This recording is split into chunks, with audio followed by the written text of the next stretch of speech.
Welcome to the Nutrition Mission Podcast. This is where we're going to share information about nutrition and have insights into your own personal needs, as well as product information, as well as other information. You've got to be part of this nutrition mission. This is the official Clark's Nutrition and Natural Foods Market podcast. And we've been helping people live better lives since 1972. We're on a nutrition mission. Join us. This is Starkie Sowers. Welcome again to another nutrition mission at Clark's Nutrition and Natural Foods Market. This is a, you know what? Start back over. I'll just keep rolling. Yep. Hi, this is Starkie Sowers. Welcome again to another nutrition mission podcast at Clark's Nutrition and Natural Foods Market. Yeah, like that. Hi, this is Starkie Sowers. Welcome again to another nutrition mission podcast at Clark's Nutrition and Natural Foods Market. Mike, sorry? Instead of saying at Clark's Nutrition, say with. With. Yeah. Got you. Yes. All right. This is it. This is Starkie Sowers. Welcome again to another Nutrition Mission podcast with Clark's Nutrition and Natural Foods Market. All right. So you know what really bugs me? People ask me, hey, if you're going to do a podcast, you got to talk about diets, right? So I said, you know what? Ultimately, when it comes to diets and dieting, there's like a couple things that I'm just like kind of like passionate about. So what I'm going to do is I'm going to talk about a little bit of history of where we got as the American diet, how we got here, things of that nature. But the big critical thing I want to do is as we're going through this is going to be an ongoing series. This isn't something that I'm going to do next week and the week after and the week after. I'm going to come back through and we're going to talk about paleo. I'm going to come back through and I'm going to talk about keto. Come back through, I'm going to talk about Mediterranean diet. But today I want to kind of lay a foundation so we kind of have an idea on what we're doing, right? And so when it comes to specifically the American diet, how did we get where we're at? So one of the things I want to do is kind of like take us back, and you heard me on the introduction when we talked about superfoods and things of that nature. One of the things we talked about is how the food system changed dramatically. And so as it changed dramatically, especially from like the 1850s to roughly probably like the 1970s, refinement of food, partition of food, pulling it into pieces, basically giving people devitaminized types of foods, seeing nutrient deficiency diseases.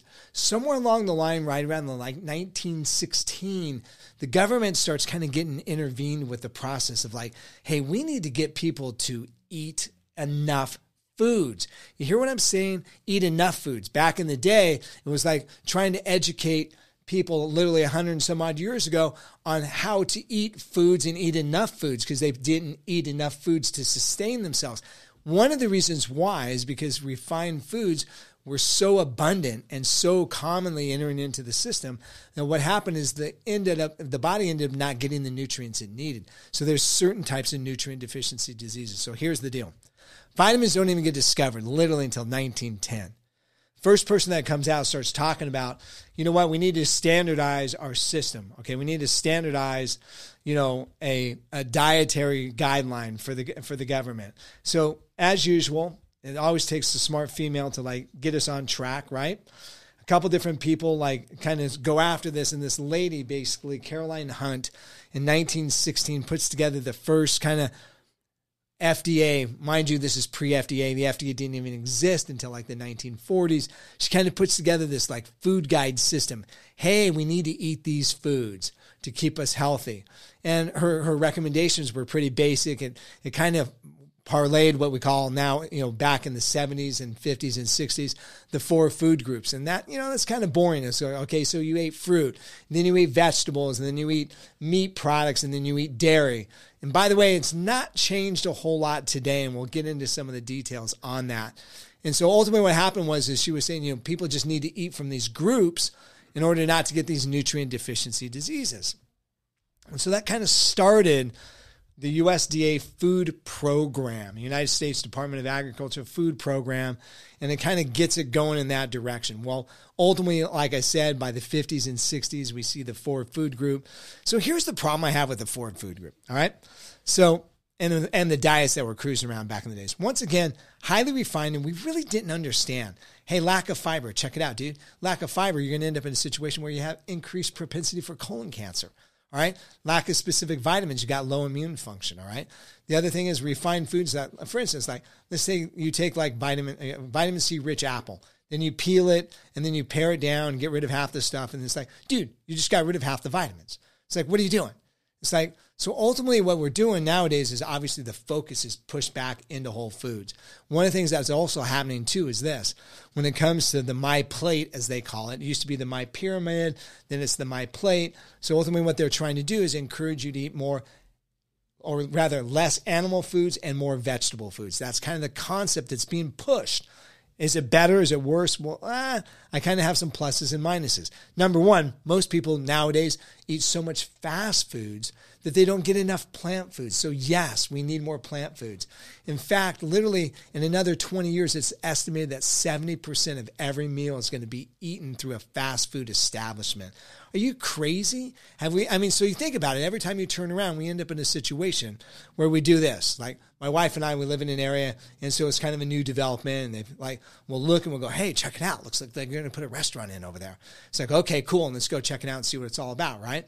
So we go by and we look at it. Well, what do you think it's going to be? I don't know. And I look and go, you know what? It's got a drive-through. It's freaking going to be an In-N-Out, or it's going to freaking be a Farmer Brothers, or it's going to be something like that that's just junk food. It's like another waste of our time, right? At least if it's going to be something like fast food, decent food, let's put a Wahoo's up here. Wahoo's actually has good food. You can actually choose brown rice. You can actually good food. I mean, it's good stuff, right? So let's put a Wahoo's. Now we get a Farmer Boys, game's over, we get more junk food for everybody, all right? So ultimately what I'm saying is this. You got to be in a situation where you're paying attention to your diet. 70% of all food literally eaten from a fast food establishment. Yeah, it's cheap, but check it out, man. We're back in the situation. It's a very unique situation. Today, the problem that we have and what's trying to happen with the United States Department of Agriculture today and the old food guide pyramid, the new myplate.gov, what they're trying to do is put you in a situation where you're not eating so much food. And it also put you in a situation where you're not eating all the fat-ridden garbage food. So it's literally switched. 100 and some odd years ago, we're trying to get you to eat enough food because you're not getting enough nutrients in and your body's deficient. We didn't even know about vitamins at that time. Now we know all about vitamins. We stuff them back into foods, and then we eat way too many macronutrients. What are macronutrients? Proteins, fats, carbohydrates. We eat too many calories. So we eat too much now. So now it's like, hey, we're trying to get you to eat like 2 fists of vegetables, 2 fists of fruits. Then for dinner, eat another fist of vegetables. So get 3 a day. Eat like 1 fist of protein, which would be like a handful of eggs or something like that. Or like, a chicken breast, or like maybe some unbeef or whatever you're eating, which would be a protein source. So what we're trying to do nowadays is actually pale it back. So here's the problem also that I have with the specific diets that we have. All right. Food lobbyist. Are you kidding me? So when you look at today's My Plate, back in the day, about 20, 30 years ago, the food guide pyramid said you're only supposed to have 1 serving of milk a day. So the milk industry goes ballistic, okay? Because they used to be at 2 or 3. So what they do is they start doing research. Mind you, credible research. They start doing things about like proteins and different things like that are found in milk products. They also show that low-fat milk products specifically actually help to reduce certain types of disease situations, patterns like cardiovascular disease.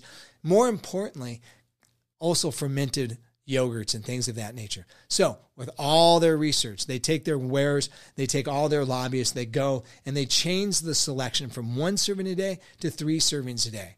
Did I say it was bad? No, I didn't say it was bad. Some people thrive on milk products. 3 servings a day is perfect for them. Some people like me, I can't drink milk. Okay, I drink milk and my head blows up full of snot. It's something I can't do. I can do whey protein. I can do a little bit of yogurt. So I do that. But do I do a serving a day? Maybe if I'm lucky, for the most part, maybe 1 serving 5 times a week. So why should the goal for me be that? So one of the things that happens, as I said, is these food lobbyists get in. So the other thing that happens with these My Plate and the USDA pyramids and all these other different things is right behind them comes, believe it or not, big money. So my daughter, for instance, they have food lunch programs and food breakfast programs at schools, which is critical. I mean, I've been in Mexico 1,000 times. And when I'm down there, do some missionary work, and we found out And in one particular area, these kids, they would go to school and they had no breakfast. They had no lunch when they got there. And the government said, hey, if you guys will build cafeterias for them, we'll give them money so they can actually have food. Great. So we literally go through these areas, these cities. We start building these cafeterias so these kids can have breakfast and lunch. Hey, check it out. No breakfast, no lunch, no thinking, right? Hey, your brain's dead when you freaking go to school, right? So don't get me wrong. Some food's more critical and more important than no food by a large factor. But here's the deal. Big money comes in and goes like this. Okay, what we're going to do is we're going to actually put government programs together. And so my daughter, when she was younger, she went to school here in Riverside. And so ultimately every Thursday, what did they have for lunch? Pizza. Are you freaking kidding me? Pizza. Unlimited. All you want. Pizza. It's like, so here comes Domino's. Here comes Little Caesars. They back it up. They stack it up and whatever they want to do. And that's lunch. Don't get me wrong. Yeah, it checks the boxes. You get some of the grains. Yeah, it's refined grains. It's devitaminized, and then we throw some vitamins back in it. And then we've got a bunch of cheese and some tomato sauce sitting on top of it. So the food lobbyists have figured out a way, and the big food corporations and giants have figured out a way to get into the American system and convince you that you're in a situation what you're getting is healthy. All right? So that's my beef with what we're doing today. We're getting too many nutritious calories into our system. So is it a bad system, the My Plate system? No, it's not a bad system, but I want you to pay attention. In the next coming episodes, we're going to talk about some differences. Now, before we go any further, I want to do this. I want to talk about this guy. His name is Weston Price. All right. So when this is going on, they're trying to establish what kind of foods to eat and things of that nature. Weston Price, he's a dentist that was out of here over in Loma Linda. And basically what he did is this. He said, here's what I'm going to do. I'm going to tour the world. I'm going to go around the world. I'm going to find healthy people. I'm going to take pictures. And he's a dentist. So how does he figure to look at people's health? This is like in the 1920s. So how do you assess somebody's health? Do you do like a blood analysis? They didn't even have that stuff back then. Are you kidding me? They didn't know about cholesterol. They didn't know about this. They said, look, here's what we're going to do is we're going to open up this guy's jaw. We're going to have him smile and check out his teeth and see whether he's got a healthy situation by not having cavities. And by the time he's 40 or 50 years old, does he actually even have some teeth left over? All right. So ultimately what we do is he takes off on a mission. He takes off and he goes to a couple different places. He goes to Switzerland.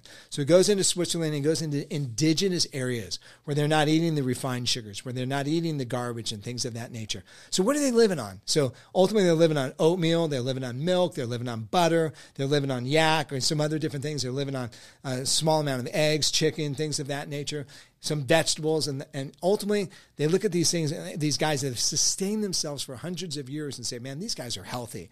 Hardly any cavities whatsoever. And they actually took some photos of twins. Here's the twin.